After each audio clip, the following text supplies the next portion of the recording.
Halo penikmat horor, Selamat datang di IA Room. Untuk terus mensupport channel ini, silakan klik tombol subscribe dan nyalakan lonceng notifikasinya. kami menyarankan agar menggunakan headset untuk pengalaman mendengarkan yang lebih baik.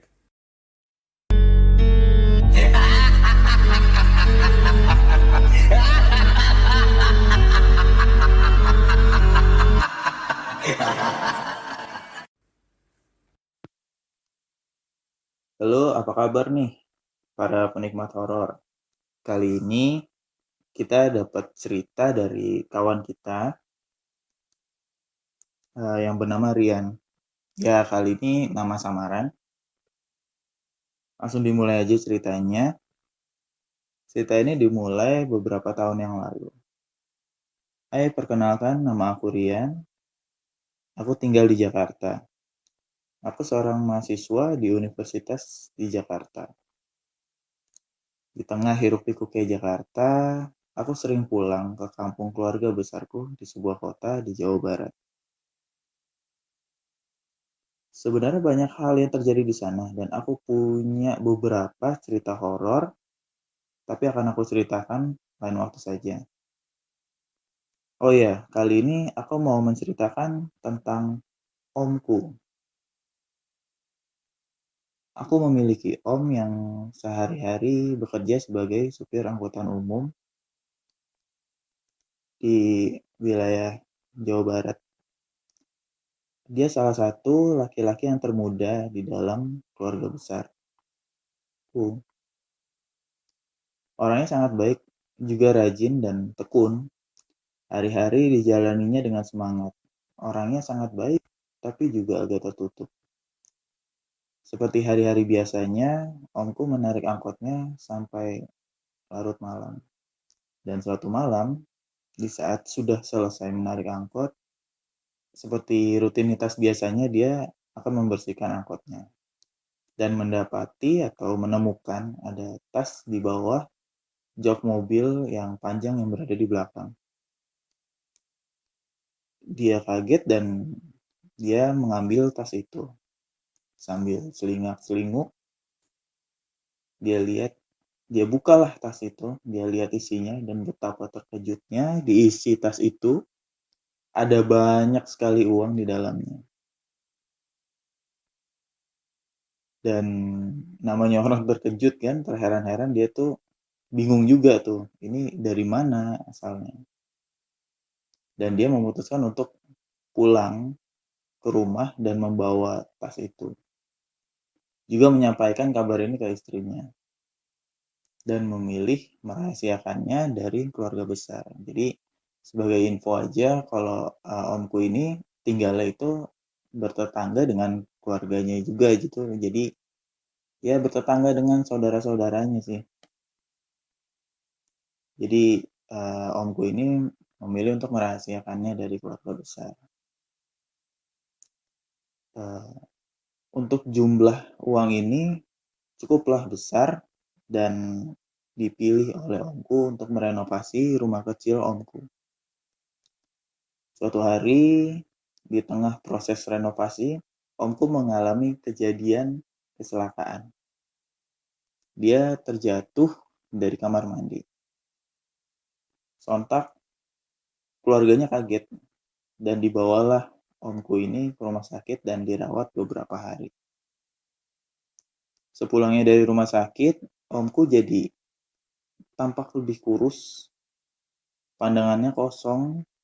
Ya, omku jadi seperti terkena gangguan jiwa. Maaf. Hanya banyak diam di rumah dan jarang mengeluarkan kata-kata. Tapi omku ini memiliki kebiasaan ya. Setelah jatuh dari kamar mandi ini dan kembali ke rumah itu memiliki kebiasaan berjemur di pagi hari saat semua penghuni rumah sedang keluar dan akan masuk lagi ke dalam rumah itu setelah jam 10. Jadi itu rutinitas setiap paginya. Dan dia kalau penghuni semua keluar ya otomatis dia sendiri, dan yang kenapa keluar itu karena istrinya biasanya itu bekerja dan mengantar anaknya ke sekolah.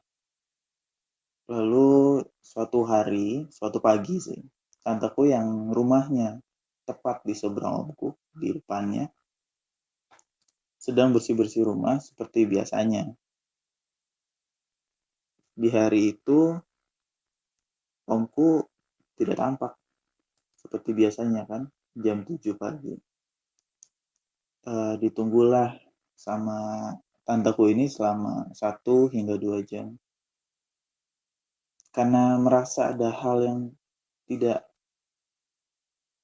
beres gitu ya, tanteku itu memutuskan untuk masuk ke rumah dan kebetulan pintunya omku ini sedang tidak dikunci. Dibukalah pintu itu dan terlihat omku sedang tertidur di lantai dengan darah segar yang menggenang di sekitar kepala. Melihat itu, tanteku histeris dan memanggil tetangga juga kakak-kakaknya, yang tetanggaan juga ya. Dan di situ pun suasana menjadi ramai. Saat suasana menjadi ramai, lewatlah uh, Pak Ustadz. Pak Ustadz ini cukup terkenal lah di kampungku dan dia juga memutuskan untuk mendekat ke omku. Dilihatnya omku ini dan dibangkulah kepala omku di pahanya. Dan tiba-tiba omku yang jarang berbicara, pada saat itu dia berbisik, "Aku mau wudhu." Semua sontak kaget mendengar itu. Jadilah omku diberi air wudhu. Tapi saat diberikan, omku seperti kesakitan sekali. Dan sangat tersiksa sekali. Jadilah Pak Ustadz meminta omku untuk membaca kalimat syahadat. Dituntunlah omku sampai menyelesaikan kalimat tersebut dan meninggallah omku tak lama setelah itu. Semua sedih, tentu, karena omku ini orangnya baik. Dan akhirnya dikebumikan omku di dekat rumah. Setelah beberapa hari kepergian omku, di saat sedang ada kumpul keluarga besar, istri omku ini atau tanteku bercerita perihal uang itu dan seluruh anggota keluarga besar tuh jadi kaget gitu. Lalu kakak omku yang paling tua, sebut saja Om El, langsung berdiri dan bilang dengan tegas, "Harusnya jangan diambil, apalagi sampai dibawa pulang. Itu uang pesugihan, dimana kalau kita bawa dan kita pakai uang itu, tumbalnya ya kita sendiri. Kita dijadikan tumbal dari pemilik uang tersebut, agar kekayaannya dia bertambah. Tapi karena uang itu sudah dipakai juga, jadi ya sudah lah." Dan itu aja cerita yang bisa aku sampaikan saat ini. Pesan aja bagi para pendengar, untuk kalau bisa jangan mengambil barang yang bukan miliknya. Karena kita tidak tahu dari mana datangnya. Bisa jadi membahayakan kita sendiri. Terima kasih. Assalamualaikum warahmatullahi wabarakatuh. Oke, dari cerita ini gimana nih pendapat kalian nih? Dari lu deh boleh. Kalau gue sendiri sih ya malah jadi bertanya-tanya gitu loh. Apa sih efek bagi si rumah tersebut? Kayak secara kan duitnya itu kan kemungkinan untuk pesugihan ya. Dan juga udah dipakai untuk renovasi rumahnya. Gimana tuh ya? Kalau menurut gue sebaiknya sih perlu didoain rumah itu. Takutnya kan itu tragedi malah pulang lagi di keluarganya, kan malah kasihan lah gitu kan. Sedih lah ya. Terus juga pesan yang bisa diambil dari cerita ini tuh gimana menurutmu? Kalau gue sekedar pengingat buat kita semua juga sih, semenarik apapun barang yang kita temuin, jangan diambil lah. Karena kan juga bukan haknya. Takutnya malah kejadian hal-hal yang kayak gini gitu. Iya sih. serem juga. Pengingat lah ya buat Pengingat aja kita sih buat semua.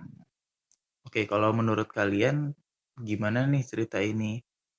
Para pendengar, bisa kalian komen di bawah ya. Dan udah sih ya, ceritanya sampai sini aja. Kalau kalian suka dengan video ini, jangan lupa like, subscribe juga boleh, terus juga sharing ke teman-teman kalian. Terima kasih.